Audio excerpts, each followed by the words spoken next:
As we roll into March and the spring breeze begins to fill the air, competitive Splatoon is thriving. From majors to leagues to weeklies, events across the board are doing amazing and giving us plenty to discuss. Hey, I'm Rany, and let's break it all down in the Weekly Ink. Starting with our weeklies, Paddling Pool 359 saw a much smaller turnout than usual this week, with just 19 teams, most likely with a dip thanks to looting. Despite the low attendance, the event saw some pretty strong talent, with the obvious team set to take the crown being EZMD. As a consistent EU top placer, SendouQ season finale spot taker and Looty Division X team, it's no surprise that they swept their way through the bracket, only really facing a challenge against Taskeet in winners semis.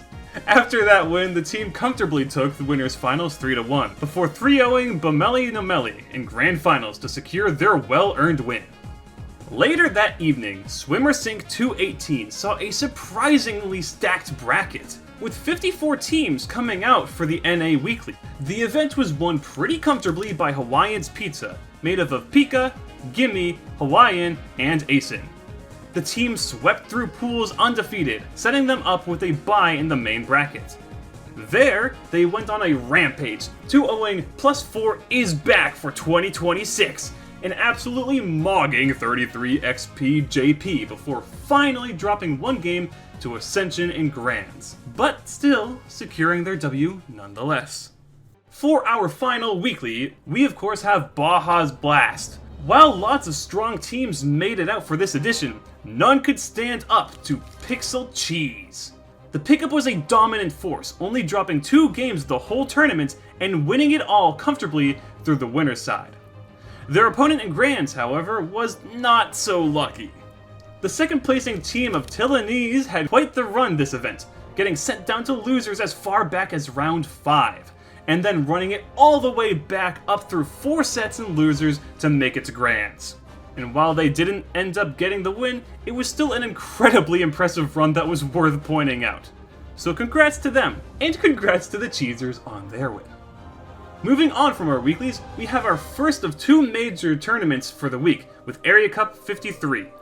As you'd expect from an Area Cup, the event was stacked with top-level Japanese talent. But this time around, the winning team ended up being Let's Ranbu, made of Liva, Momo, Hirokuchi, Taberu, and Grand Roll.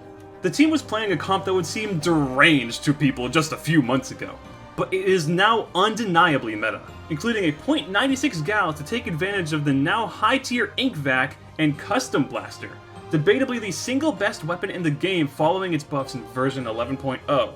These weapons, in combination with a Sniper Raider 5H and Dreadringer for support, were easily able to take home the gold and secure their win. Shifting back to the west, we have another mainstay event with Triton Cup 136. As is typical for Triton, the event brought in a lot of strong EU talent, but none could hold a candle to the event's winner, EZ Shell. With a team made of Silver, Yoshell Phoenix, Kiki, and Volti, it's pretty easy to see how they swept through the event, not dropping a single game until the grand finals. There, Pizza Demon did manage to stop them from going undefeated, but couldn't do much else to stop their rampage, ending in a 3-1 victory for EZ Shell. Congrats to them, and thanks to Dabble for another great week of events. Later that same day, Low Level was treated to another amazing edition of From the Ink Up, with FTIU 98. Thanks to Looty and a variety of other events going on that weekend, it ended up being a smaller edition at just 28 teams. But it was still an interesting one nonetheless. Fan favorite team Vanta Black managed to secure their win this time around, playing some tight sets against Friends Gonna Win Trust in semis and Vector Cry in Grands in order to take their W. Well played from them, and shout out to everyone who came out to support Low Level this event. For our final event of the week, you know we have to talk about the SendouQ Season 10 finale. For those of you who might not know, SendouQ is a unique rank system for Splatoon 3 that is run through the website SendouQ.ink, essentially acting as a separate queue for players to be able to get better practice than they could in regular solo queue. At the end of every season, the top 12 ranking teams get to compete in the SendouQ season finale to prove themselves as the champion of the season and take home a cash prize while they're at it. This season saw a lot of the new up-and-coming teams make their way out to prove they aren't just flukes, with newly rated Division X teams like Blank Z, Ascension, and Super Fighting Me Team Supreme, all making it to the final event in addition to the classics you'd expect to see like Duck Motif, EasyMD, and Hypernova. The real highlights of the event was that grand final set played between the top two teams, PXG and Flow Dragons. PXG is a household name in the Splatoon scene at this point, being undoubtedly the strongest team in the Western scene. Flow Dragons, on the other hand, is a pickup of Noctis, a member of Black Lotus, and 3 strong Japanese players. The team notably featured Momo, who had won Area Cup that same weekend and is one of the strongest backline players in the Eastern scene. The set was tense, and the pressure was definitely on for the players given that the event was being streamed in both English and Japanese, meaning the whole competitive Splatoon scene was going to see it. Game 1 just barely went to PXG, which was then followed up by a 3-game losing streak. This meant that if they dropped just one more game, they would be out.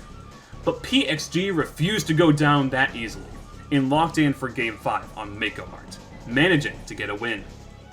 After then being counterpicked to Humpback Pump Track, they once again refused to falter, and took it to Game 7, match point. Whoever won this game would take the whole event. In truth, I think most people thought PXG was going to lose. Splat World Series last year had created a pretty negative view on how Western players and teams could hold up against Japanese ones. But if there's one thing you should know about PXG, it's that they, pardon my French, got that dog in him. And that they, back to the wall, will clutch up, lock in, and win. And just like we've seen time and time again, PXG did just that, beating Flow Dragons and earning their place as the SendouQ Season 10 champions. Thank you to all of the amazing players for coming out. Thank you to Sendou for another amazing season of SendouQ, and thank you for watching. We'll see you same time, same place next week. Have a good one.